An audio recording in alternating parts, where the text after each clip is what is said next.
نحمده ونصلي ونسلم على رسوله الكريم اما بعد فاعوذ بالله من الشيطان الرجيم بسم الله الرحمن الرحيم يا ايها الذين آمنوا استعينوا بالصبر والصلاة ان الله مع الصابرين صدق الله العظيم وصدق رسوله النبي الكريم ونحن على ذلك لمن الشاهدين والشاكرين والحمد لله رب العالمين ان الله وملائكته يصلون على النبي يا ايها الذين آمنوا صلوا عليه وسلموا تسليما اللهم صل على محمد وعلى آل محمد كما صليت على إبراهيم وعلى آل إبراهيم إنك حميد مجيد اللهم بارك على محمد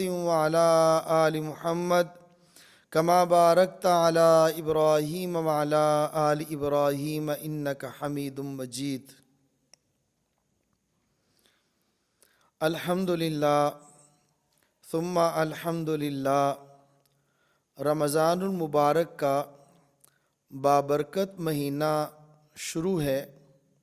اللہ جل جلالہ ہمیں رمضان مبارک کے اندر رمضان مبارک کے روزے، رات کا قیام، قرآن کریم کی تلاوت، استغفار، ذکر اللہ کی توفیق عطا فرمائے۔ اللہ جل جلالہ کا شکر ہے کہ اللہ رب العزت نے ہمیں رمضان کا مہینہ عطا فرمایا۔ یہ رمضان کا مہینہ نیکیوں کا سیزن ہے اور ٹریننگ کا مہینہ ہے، تربیت کا مہینہ ہے، اس حوالے سے کہ انسان جو کرنا چاہے ایک مہینہ اس کے لیے تربیت کے لیے کافی ہے۔ انسان جو چیزیں چھوڑنا چاہے اس کے لیے بھی ایک مہینہ تربیت کا مہینہ ہے۔ یہ رمضان اور صبر، اس کا آپس میں بڑا ہی جوڑ ہے اور بڑا ہی اس کا تعلق ہے۔ اللہ جل جلالہ نے ارشاد فرمایا یا ایھا الذین آمنوا استعینوا بالصبر والصلاۃ، اے ایمان والو، اگر تم پر کوئی مصیبت، کوئی تکلیف آ جاتی ہے تو اس تکلیف اور مصیبت میں صبر سے کام لو، نماز کے ذریعے سے اللہ سے مدد مانگو، صبر کے ذریعے سے اللہ سے مدد مانگو۔ صبر کا معنی کیا ہے؟ صبر کا معنی ہے رک جانا، کسی چیز کو چھوڑ دینا اور اس پر کوئی تکلیف آتی ہے تو اس کو برداشت کرنا، رک جانا، چھوڑ دینا، اس کا معنی صبر ہے۔ اب دیکھا جائے تو رمضان المبارک کے اندر بہت ساری ایسی چیزیں جو رمضان کے علاوہ حلال ہیں، مثلا کھانا حلال ہے، پینا حلال ہے، اور بہت ساری ایسی چیزیں کھانے پینے کے علاوہ اگر شادی شدہ ہیں تو بیوی کے پاس جانا حلال ہے۔ لیکن رمضان المبارک کے اندر صبح سحری سے لے کر شام افطار تک کھانا جو کہ حلال تھا اس کو بھی چھوڑ دینا، پینا جو حلال تھا اس کو بھی چھوڑ دینا۔ کھانے پینے کی چیزوں کو چھوڑنا جو حلال تھا، یہ رمضان کے اندر تربیت دیتا ہے، ایک ٹریننگ دیتا ہے، سبق دیتا ہے کہ ان چیزوں کا چھوڑ دینا کتنا ضروری ہوگا جو رمضان سے پہلے بھی حرام تھی اور جو چیزیں رمضان کے اندر بھی حرام ہیں۔ رمضان مبارک کے اندر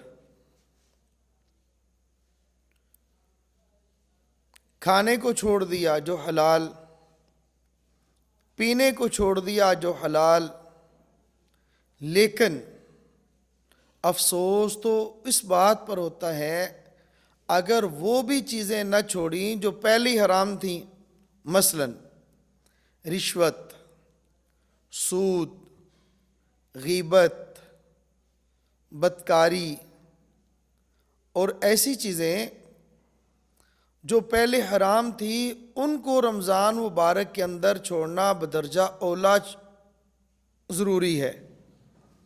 تو میرے عزیز بھائیوں، میرے عزیز دوستو، رمضان کے اندر صبر کرنا، بھوک لگ جائے، بھوک کو برداشت کرنا، پیاس لگ جائے، پیاس کو برداشت کرنا اور صبر سے کام لینا۔ حضرت سلمان فارسی رضی اللہ تعالی عنہ سے روایت ہے، نبی کریم صلی اللہ تعالی علیہ وسلم کی لمبی حدیث ہے، اس کے اندر 2 جملے ہیں۔ فرمایا وَهُوَ شَهْرُ الصَّبْرِ وَالصَّبْرُ ثَوَابُهُ الْجَنَّةِ، پورے کا پورا مہینہ صبر کا مہینہ ہے اور اس کا بدلہ، صبر کا بدلہ جنت ہے، صبر کا بدلہ جنت ہے۔ اور شروع کی آیت کے اندر جو میں نے آپ حضرات کی خدمت میں گزارش کی، تلاوت کی، یا ایھا الذین آمنوا استعینوا بالصبر والصلاۃ ان اللہ مع الصابرین، اللہ تعالیٰ صبر کرنے والوں کے ساتھ ہے۔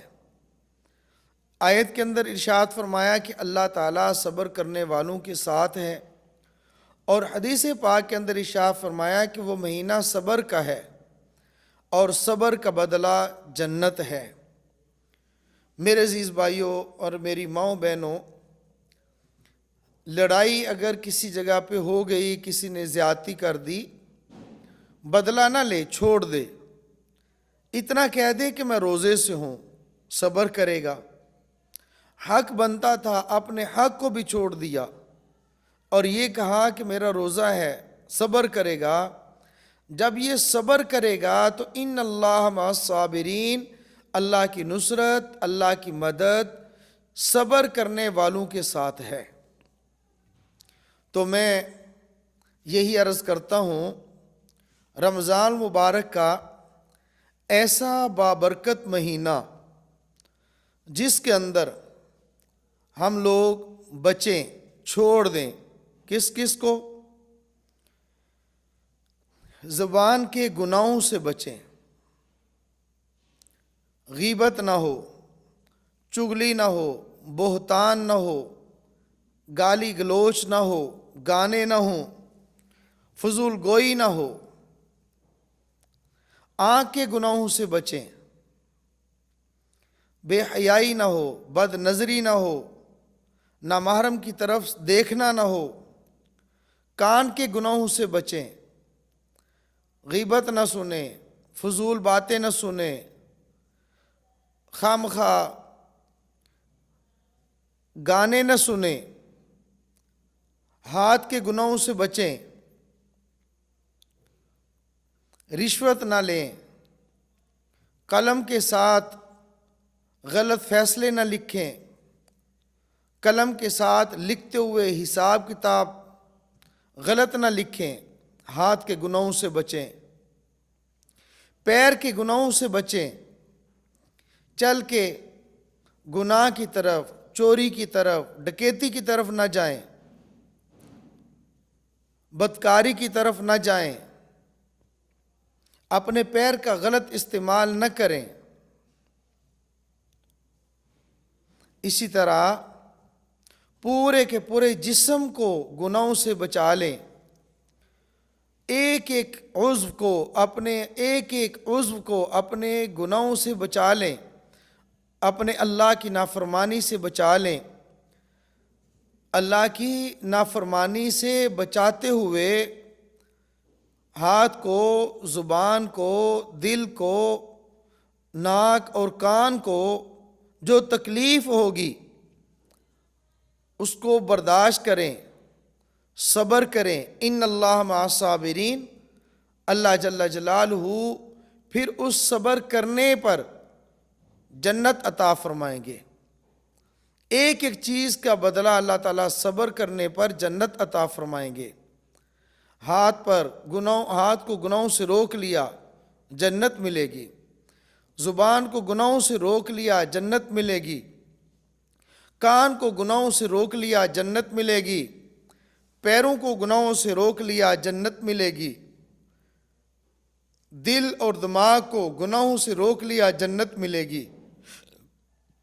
اور جنت مل جائے یہ ہمارے لیے انتہا ہے۔ جنت تب ملے گی جب اللہ جل جلالہ راضی ہوں گے۔ اللہ تعالیٰ راضی ہوتے ہیں اپنی اطاعت کرنے پر، اپنی فرمانبرداری کرنے پر، اور اللہ تعالیٰ خوش ہوتے ہیں اپنی نافرمانی والے اعمال چھوڑ دینے پر۔ نافرمانی والے اعمال چھوڑنے پر جو تکلیف ہوتی ہے اس پر اللہ تعالیٰ اجر بھی عطا فرماتے ہیں۔ تو یہ رمضان کا مہینہ صبر کا مہینہ فرمایا گیا ہے۔